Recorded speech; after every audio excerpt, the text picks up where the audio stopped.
जीत ले हम सारी दुनिया। बीच हमें आज बोने दो, रोज उसे थोड़ा बढ़ने दो। छू लेंगे आकाश हम, मन के विचार हकीकत बने। सिद्धि फल से आनंद देंगे, कोशिश कर बढ़े, सोच बुलंद करे।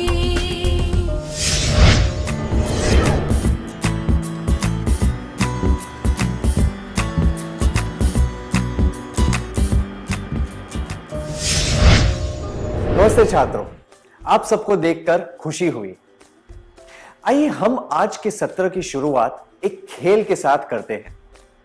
बहुत सारे लोग मिलकर यह खेल खेल सकते हैं, पर अभी हमारे पास समय की कमी है, इसीलिए केवल 15 छात्र ये खेल खेलेंगे। बाकी छात्रों को ध्यान से देखना है, ठीक है? चलिए हम इस खेल का नाम रखते हैं कहानी बनाओ। आप सबको मिलकर एक कहानी बनानी है। क्या हम एक बड़ा सा गोला बनाकर खड़े हो जाएं? अब मैं किसी छात्र की तरफ एक गेंद फेंकूंगा। जिस छात्र के हाथ में वह गेंद होगी, उस छात्र को कहानी शुरू करने के लिए एक वाक्य बोलना है। उसके बाद वह गेंद किसी दूसरे छात्र की तरफ फेंकनी है। फिर वह छात्र कहानी को आगे बढ़ाने के लिए अगला वाक्य बोलेगा। वाक्य बोलने के बाद वह छात्र भी किसी और छात्र की तरफ गेंद फेंक देगा। गेंद को किसी भी दिशा में फेंका जा सकता है। आपके बगल में खड़े छात्र को गेंद देना जरूरी नहीं है, पर हमें कुछ नियमों का पालन करना होगा। सभी छात्रों को एक मौका मिलना चाहिए और कहानी अर्थपूर्ण व रोचक होनी चाहिए। क्या आप नियम समझ गए? क्या हम शुरू करें?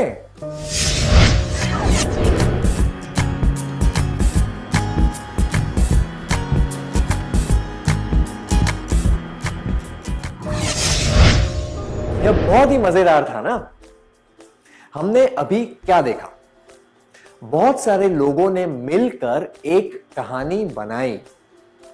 जैसे जैसे हर छात्र एक वाक्य जोड़ता गया, वैसे वैसे कहानी आगे बढ़ती गई। कहानी में बहुत सारे बदलाव आए, पर कहानी अजीब नहीं लगी। कहानी अर्थपूर्ण तरीके से आगे बढ़ती रही और फिर समाप्त हो गई। आप सबने कहानी का कोई अंत सोचा होगा, पर जब कहानी खत्म हुई तो उसका अंत कुछ और ही निकला। पर उस अंत को आप सब ने स्वीकार किया, है ना? आप सब एक ही लक्ष्य की तरफ काम कर रहे थे। कहानी को पूरा करने में सबने अपना योगदान दिया था। अब हम अगला कार्यकलाप करेंगे। जैसे कि मैंने कहा था, हमारे पास समय और जगह की कमी है, इसीलिए अभी केवल एक समूह यह कार्यकलाप करेगा और बाकी के छात्र ध्यान से देखेंगे। जिन छात्रों को पहले मौका नहीं मिला था, अब उन्हें मौका दिया जाएगा। क्या 5 छात्र यहां आकर एक समूह बना सकते हैं? समूह में बैठे छात्र कार्यकलाप करेंगे और बाकी के छात्र देखेंगे कि समूह में लोग किस तरह से व्यवहार करते हैं। ठीक है? कल्पना कीजिए कि आप एक बाल मंडली शुरू करना चाहते हैं। समूह के सारे सदस्य को चर्चा करनी है कि बाल मंडली किस तरह का काम करेगी। तो क्या आप तैयार हैं सब?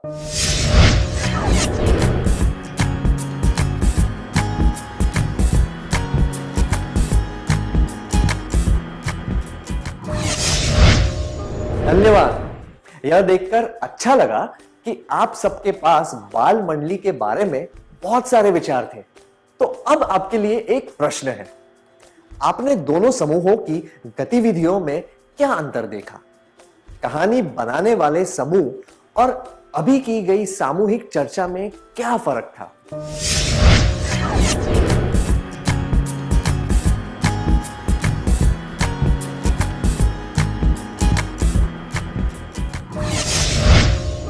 बहुत अच्छा प्रयास था। धन्यवाद। दोनों ही कार्य सामूहिक थे और देखने में एक जैसे थे, पर गौर से देखा जाए तो दोनों में कुछ अंतर थे। आइए हम उन दोनों गतिविधियों के बीच की समानता और फर्क के बारे में बात करते हैं। पहले समानताएं। कहानी की तरह बाल मंडली का निर्णय भी सामूहिक प्रयास था। आगे क्या होने वाला है यह कोई नहीं बता सकता और वार्तालाप में नए नए मोड़ आ रहे थे। सब लोग अपने विचार एक दूसरे को बता रहे थे।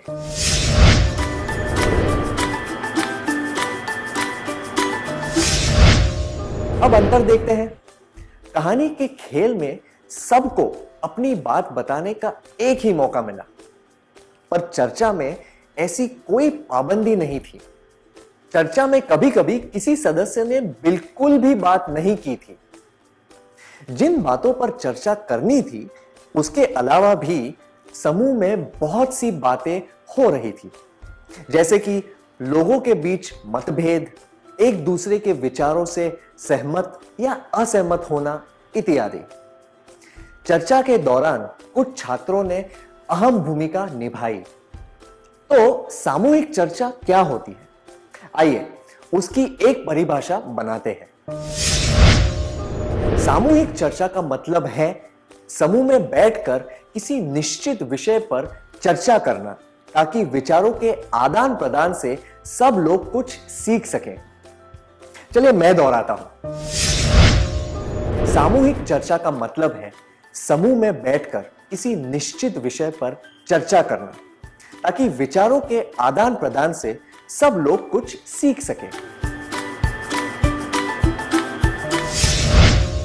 चलिए सामूहिक चर्चा के बारे में और जानने के लिए एक कार्यकलाप करते हैं। स्क्रीन पर एक तालिका दिखाई जाएगी जिसमें कुछ कथन दिखाए जाएंगे। आपने जो दो सामूहिक कार्यकलाप देखे थे उसके आधार पर आपको हर कथन के लिए हां या ना में जवाब देना है। ठीक है? क्रम, संख्या, कथन, सही, गलत। 1, सभी लोगों को प्रयास करना चाहिए कि वे समूह के सामने अपने विचार बताएं। 2, समूह के हर एक सदस्य को विस्तार से अपने विचार बताने चाहिए। 3, किसी भी तरह का पक्षपात किए बिना सबको एक दूसरे की बात ध्यान से सुननी चाहिए। 4, अगर आपको किसी के विचार पसंद ना आए तो दूसरों को यह बात शिष्टता से बतानी चाहिए। 5, अगर आप किसी बात से असहमत हो तो अपनी बात स्पष्ट रूप से बतानी चाहिए और अपनी बात को साबित करने के लिए प्रमाण भी देने चाहिए।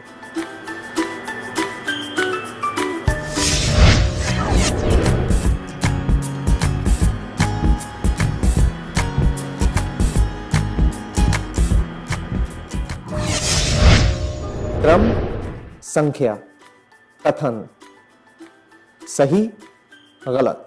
6, सब लोग एक साथ बात कर सकते हैं।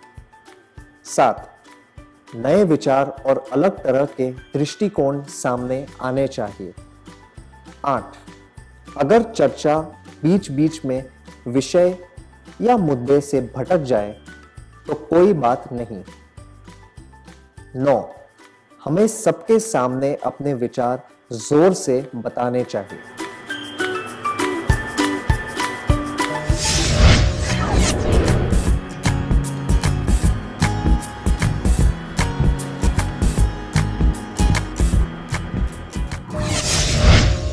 अपने प्रयास के लिए धन्यवाद। क्या अब हम उत्तर जांच लें? कथन, जवाब, कारण। 1, सभी लोगों को प्रयास करना चाहिए कि वे समूह के सामने अपने विचार बताएं। हां, नहीं तो सामूहिक चर्चा कुछ ही लोगों के बीच हो रहे वार्तालाप जैसे लगेगी। 2, समूह के हर एक सदस्य को विस्तार से अपने विचार बताने चाहिए। नहीं, हर एक सदस्य को संक्षिप्त में और स्पष्ट रूप से बात करनी चाहिए, नहीं तो दूसरों को बात करने का मौका नहीं मिलेगा। 3, किसी भी तरह का पक्षपात किए बिना सबको एक दूसरे की बात ध्यान से सुननी चाहिए। हाँ, नहीं तो बोलने वाले को अपने विचार बताने में रुचि नहीं रहेगी। 4, अगर आपको किसी के विचार पसंद ना आए तो दूसरों को यह बात शिष्टता से बतानी चाहिए। हाँ, नहीं तो लोगों के बीच मनमुटाव हो सकता है। 5, अगर आप किसी बात से असहमत हो तो अपनी बात स्पष्ट रूप से बतानी चाहिए और अपनी बात को साबित करने के लिए प्रमाण भी देने चाहिए।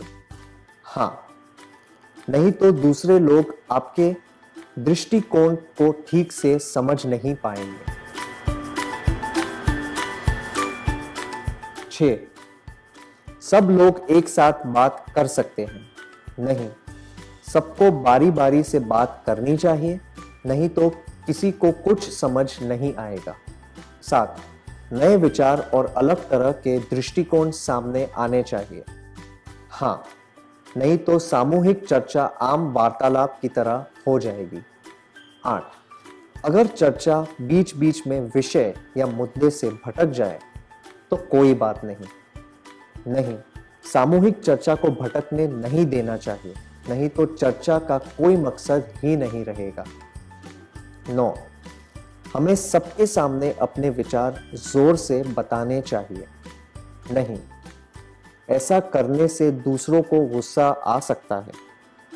जोर से नहीं, बल्कि विश्वास के साथ बात करनी चाहिए। अब एक और कार्यकलाप करेंगे।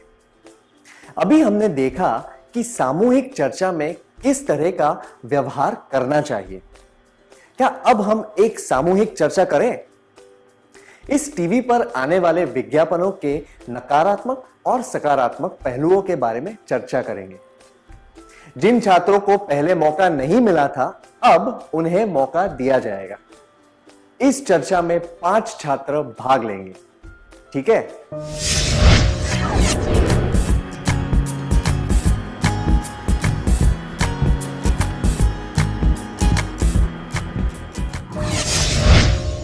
बहुत अच्छा प्रयास था, धन्यवाद।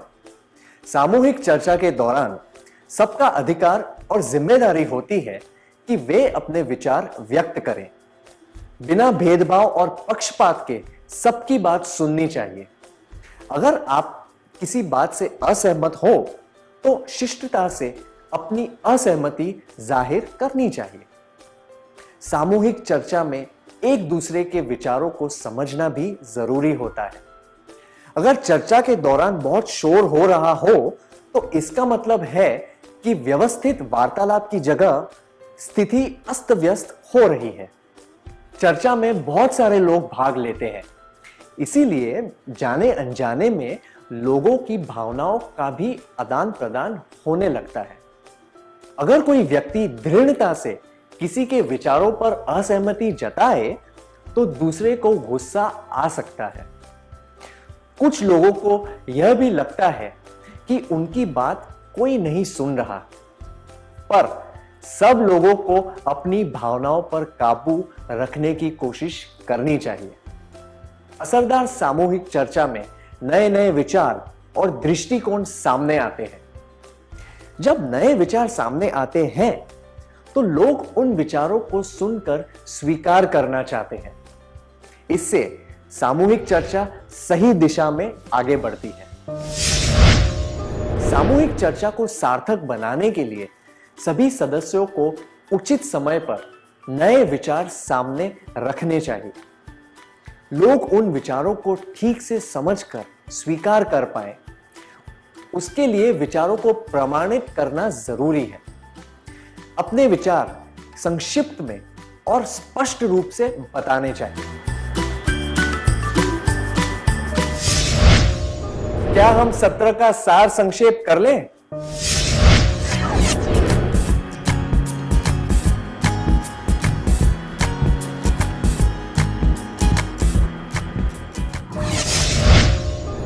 सामूहिक चर्चा का मतलब है समूह में बैठकर किसी निश्चित विषय पर चर्चा करना, ताकि विचारों के आदान प्रदान से सब लोग कुछ सीख सकें।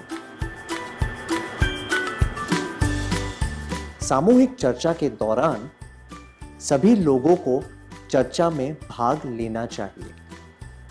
संक्षिप्त में स्पष्ट रूप से बात करनी चाहिए। बिना पक्षपात के ध्यान देकर चर्चा सुननी चाहिए। विषय से भटकना नहीं चाहिए। एक समय पर एक ही व्यक्ति को बात करनी चाहिए। किसी बात पर असहमत होते वक्त या विवाद करते वक्त प्रमाण देने चाहिए। अपने विचार उचित समय पर बताने चाहिए। नए नए विचारों को बढ़ावा देना चाहिए।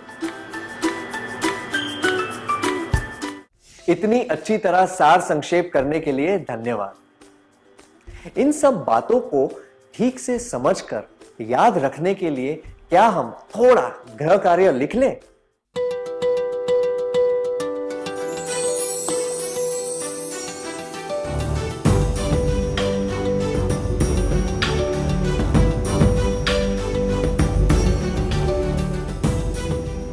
प्रश्न 1।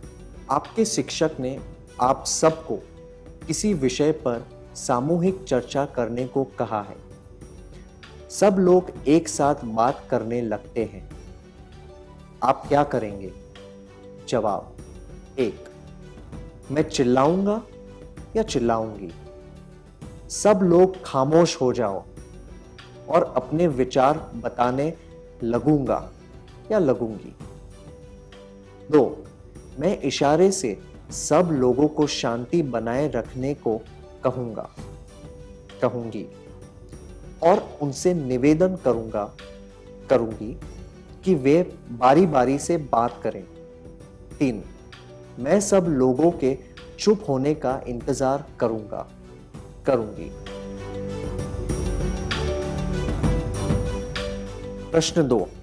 सामूहिक चर्चा के दौरान कोई व्यक्ति बहुत ही जोर देकर आपके विचारों से असहमत होता है। आप क्या करेंगे? जवाब। 1। मैं दूसरी तरफ देखने लगूंगी और सोचूंगी, हे भगवान, ये फिर से शुरू हो गया। 2। मैं उसकी बातें ध्यान से सुनूंगी ताकि मैं उसकी हर एक बात का मुंह तोड़ जवाब दे सकूं। 3। मैं ध्यान देकर उसकी बातें सुनूंगी। उसके द्वारा बताए गए उचित तर्कों को मैं स्वीकार करूंगा और अनुचित बातों का सही ढंग से जवाब दूंगा।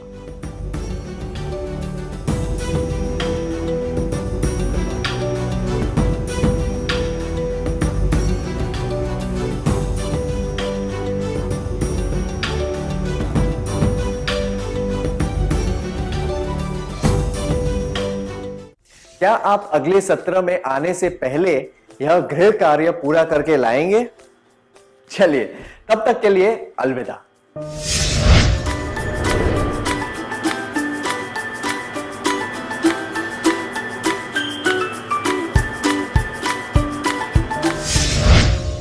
नमस्ते छात्रों, क्या आप उचित जवाब जानने के लिए तैयार हैं?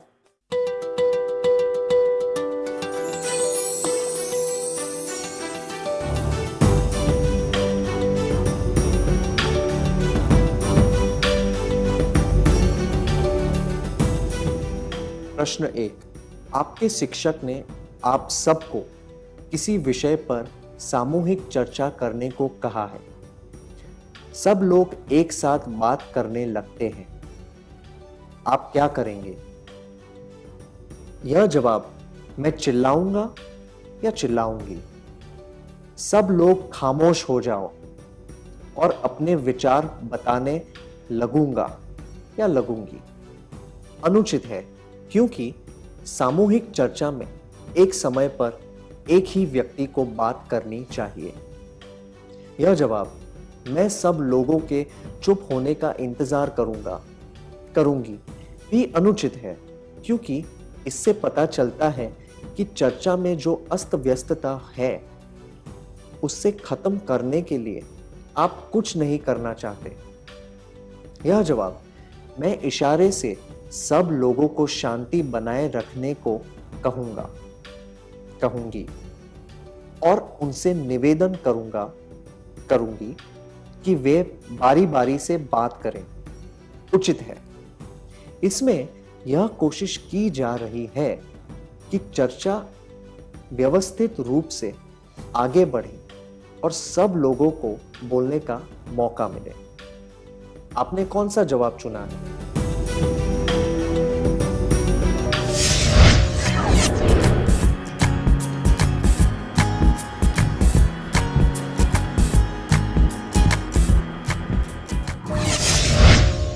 प्रश्न 2, सामूहिक चर्चा के दौरान कोई व्यक्ति बहुत ही जोर देकर आपके विचारों से असहमत होता है, आप क्या करेंगे?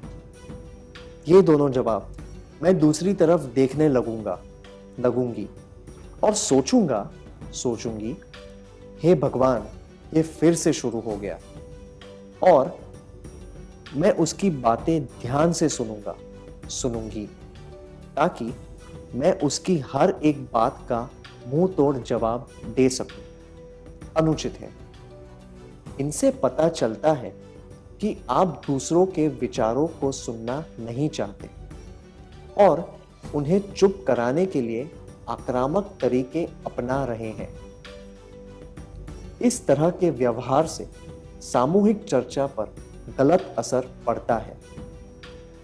यह जवाब मैं ध्यान देकर उसकी बातें सुनूंगी, उसके द्वारा बताए गए उचित तर्कों को मैं स्वीकार करूंगा और अनुचित बातों का सही ढंग से जवाब दूंगी। उचित है। यह दर्शाता है कि आप बिना पक्षपात के दूसरों की बातें सुनते हैं और चर्चा को अर्थपूर्ण बनाने के लिए पूरा प्रयास करना चाहते हैं। आपने कौन सा जवाब चुना है?